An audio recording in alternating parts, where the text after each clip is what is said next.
마노아가 여호와의 사자에게 말하되 구하옵나니 당신은 우리에게 머물러서 우리가 당신을 위하여 염소 새끼 하나를 준비하게 하소서 하니 여호와의 사자가 마노아에게 이르되 네가 비록 나를 머물게 하나 내가 네 음식을 먹지 아니하리라. 번제를 준비하려거든 마땅히 여호와께 드릴지니라 하니 이는 그가 여호와의 사자인 줄을 마노아가 알지 못함이었더라. 마노아가 또 여호와의 사자에게 말하되 당신의 이름이 무엇이니이까? 당신의 말씀이 이루어질 때 우리가 당신을 존귀히 여기리이다 하니 여호와의 사자가 그에게 이르되 어찌하여 내 이름을 묻느냐? 내 이름은 기묘자라 하니라. 이에 마노아가 염소 새끼와 소제물을 가져다가 바위 위에서 여호와께 드리매 이적이 일어난지라. 마노아와 그의 아내가 본즉 불꽃이 제단에서부터 하늘로 올라가는 동시에 여호와의 사자가 제단 불꽃에 휩싸여 올라간지라. 마노아와 그의 아내가 그것을 보고 그들의 얼굴을 땅에 대고 엎드리니라. 여호와의 사자가 마노아와 그의 아내에게 다시 나타나지 아니하니 마노아가 그제야 그가 여호와의 사자인 줄 알고 그의 아내에게 이르되 우리가 하나님을 보았으니 반드시 죽으리로다 하니 그의 아내가 그에게 이르되 여호와께서 우리를 죽이려 하셨더라면 우리 손에서 번제와 소제를 받지 아니하셨을 것이요 이 모든 일을 보이지 아니하셨을 것이며 이제 이런 말씀도 우리에게 이르지 아니하셨으리이다 하였더라. 그 여인이 아들을 낳음에 그의 이름을 삼손이라 하니라. 그 아이가 자라매 여호와께서 그에게 복을 주시더니 소라와 에스다올 사이 마하네단에서 여호와의 영이 그를 움직이기 시작하셨더라. 계속해서 사사기 말씀을 묵상하고 있습니다. 오늘 함께 읽은 사사기 13장의 말씀은 사사 삼손에 관한 기록입니다. 그런데 이 삼손에 대한 기록은 앞선 다른 사사들과의 기록과는 조금 다릅니다.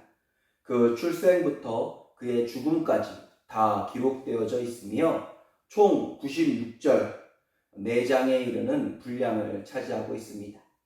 사사기 전체가 21장으로 구성되어져 있다는 것으로 볼 때 그 중에 5분의 1에 해당하는 분량을 차지하고 있는 것입니다. 특별히 그의 앞선 사사들, 입다 이후에 등장하는 3명의 사사들에 관한 기록들이 각각 3절, 2절, 3절만 기록되었다라는 점을 보게 될 때에 이 사사 삼손이 가지고 있는 이스라엘 사사 시대의 중요성에 대해서, 비중에 대해서 다시 한번 느껴보게 되는 것 같습니다.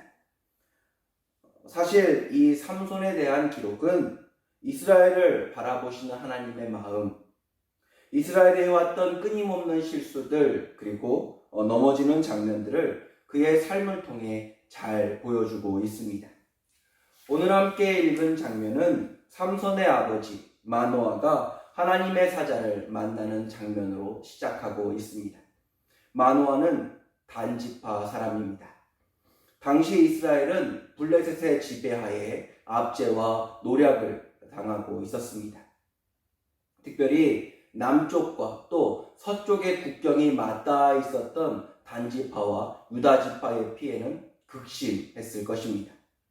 이 마노아의 가족에게는 한 가지 더 큰 걱정거리가 있었는데요.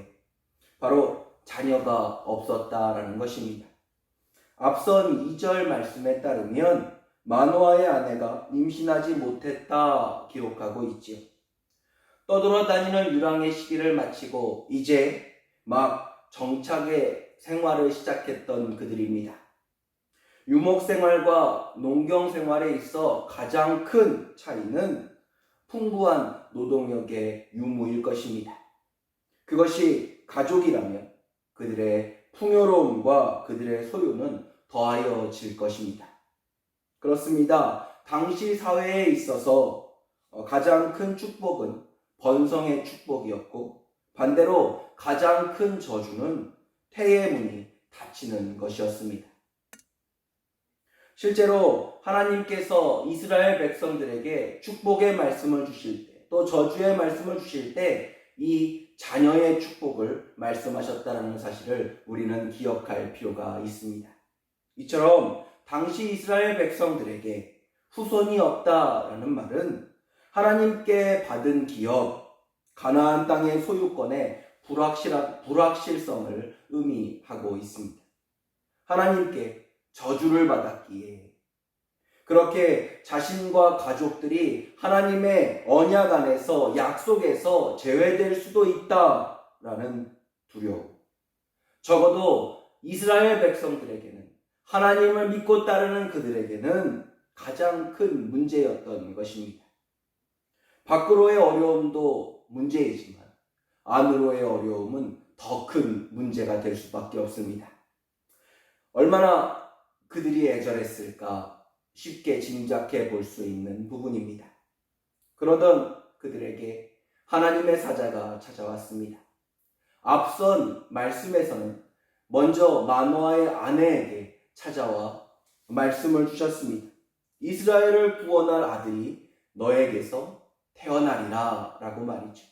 그리고 이번에는 마노아에게까지 나타나서 동일한 약속을 주고 계십니다. 대신 한 가지, 그 아이를 하나님의 나실인으로 키우라 명령합니다. 부모부터 먼저 포도주와 독주, 부정한 모든 것들을 끊고 구별되어질 것을 명령하고 있습니다. 나실이라는 말은 분리, 구별을 의미합니다. 세상이 아닌 하나님의 말씀으로 구별된 사람, 타협과 방관이 아닌 하나님의 말씀에 따라 예스와 노를 정확히 말할 수 있고 행동할 수 있는 사람. 하나님은 이 나실인 삼손으로 이스라엘을 구원하실 계획을 준비하고 계셨던 것입니다. 이는 이스라엘이 가나안 땅에 정착하게 된 과정과도 동일합니다. 우상을 섬기며 죄악에 빠졌던 가나안 족속들을 그 가나안 땅에서 쫓아내 하나님은 하나님의 말씀으로 세상과 구별되고 훈련된 이스라엘 백성들로 채우셨습니다. 그런 그들이 지나가는 길은 그 무엇도 그 누구도 막을 수 없었습니다. 그 누가 멈출 수 있었겠습니까? 범람하던 요단강이 멈춰 섰습니다. 결코 무너질 리 없다 장담했던 여리고성이 스스로 무너져 내렸습니다. 수많은 가나안 족속들의 연합한 그 강력한 대군들이 오합지졸인 이스라엘의 군대에 의해 하나 없이 격파되었습니다. 오늘도 하나님은 하나님의 약속을 믿는 자, 하나님의 말씀을 믿는 자, 걱정할 시간에 찬양하고 염려할 시간에 기도하는 사람을 찾고 계십니다. 마노아는 이 하나님의 사자의 약속을 듣고 그를 멈춰 세웠습니다. 15절에 보니 염소 새끼 한 마리를 준비할 시간을 달라라고 이야기합니다. 그리고 17절입니다. 마노아가 또 여호와의 사자에게 말하되 당신의 이름이 무엇이니까? 당신의 말씀이 이루어질 때에 우리가 당신을 존귀히 여기리이다 하니. 마노아는 하나님의 약속의 말씀을 듣고서도 하나님이 아닌 눈앞에 사람을 보고 있었습니다. 하나님의 말씀을 붙잡기보다는 눈앞의 사람을 붙잡기 급급했습니다. 그리고 그 사람의 말대로 그 약속이 이루어지기만 하면 그 사람을 하나님처럼 믿고 섬기겠노라 이야기하고 있는 것입니다. 이스라엘 백성들도 그랬습니다. 하나님이 그들로 출애굽하게 해주셨습니다. 홍해를 가르셨고 요단강을 멈춰 세우셨습니다.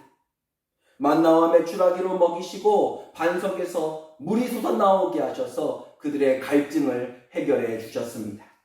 약속의 땅 가나안 땅까지 인도하여 주셨고 그들과의 전투에서 승리케 하여 주셨습니다. 그런데 그들의 눈은 하나님을 향하지 않습니다. 그래서 그들은 모세가 죽고 여호수아가 죽고 또 그 뒤에 사사들이 죽은 후에 늘 하나님의 약속의 말씀을 저버렸던 것입니다. 언제나 그들의 눈에 보이는 것만 쫓기에 급급했기 때문입니다. 하나님의 말씀, 그 약속이 지금 내가 누리고 있는 모든 축복의 근간이건만 앞으로 누릴 모든 축복의 근간이 될 것이거늘 눈앞에 사람을 쫓고 눈앞에 이익만을 쫓고 내 소원을 이루어 줄 수 있는 모든 것들, 내 욕심을 이룰 수 있는 모든 것들을 우상으로 삼아 그렇게 살아가는 그들의 모습을 바라보시는 하나님의 마음이 어떠했을까요? 16절에 여호와의 사자가 단호하게 마노아에게 말하는 것을 보게 됩니다. 여호와의 사자가 마노아에게 이르되 내가 비록 나를 머물게 하나 내가 내 음식을 먹지 아니하리라. 번제를 준비하려거든 마땅히 여호와께 드릴지니라 하니 이는 그가 여호와의 사자인 줄을 마노아가 알지 못함이었더라. 18절, 19절 말씀도 보겠습니다. 여호와의 사자가 그에게 이르되 어찌하여 내 이름을 묻느냐? 내 이름은 기묘자라 하니라. 이에 마노아가 염소 새끼와 소재물을 가져다가 바위 위에서 여호와께 드리매 이적이 일어난지라. 너는 하나님만 예배하라. 너는 하나님만 바라라. 오늘 우리는 어떻습니까? 우리는 무엇을 예배하고 있습니까? 무엇을 바라보고 있습니까? 내 눈은 지금 어디에 고정되어 있습니까? 오늘 하나님의 사자는 말합니다. 나는 기묘자라. 18절에 기묘라고 번역된 히브리어 단어는 19절에 동일하게 이적이라는 단어, 이적이라고 번역된 단어에 사용되고 있습니다. 결국 기묘라는 말은 우리가 이해할 수 없는, 우리의 생각을 뛰어넘는 굉장한 것을 의미하는 것입니다. 오늘 우리는 무엇 때문에 걱정하고 있습니까? 무엇 때문에 염려하고 있습니까? 오늘 이 시간 나로 기도하게 하시는 분은 하나님이십니다. 이 시간 나로 살게 하시는 분, 나를 지켜주시는 분, 나를 들어 사용하시는 분 모두 하나님이십니다. 여러분을 향해 품으신 하나님의 뜻을 잊지 마십시오. 여러분은 하나님이 택하신 하나님의 사람들입니다. 구별하여 부르신 하나님의 사람들입니다. 오늘 새벽도 오직 그 하나님 바라보며 기도하시므로 오늘도 내가 염려하는 그 어떤 문제보다 크신 놀라운 주님, 우리를 살리시는 하나님을 만나는 은혜를 경험케 되기를 소망합니다. 이 시간 오늘 말씀을 묵상하며 함께 기도하겠습니다.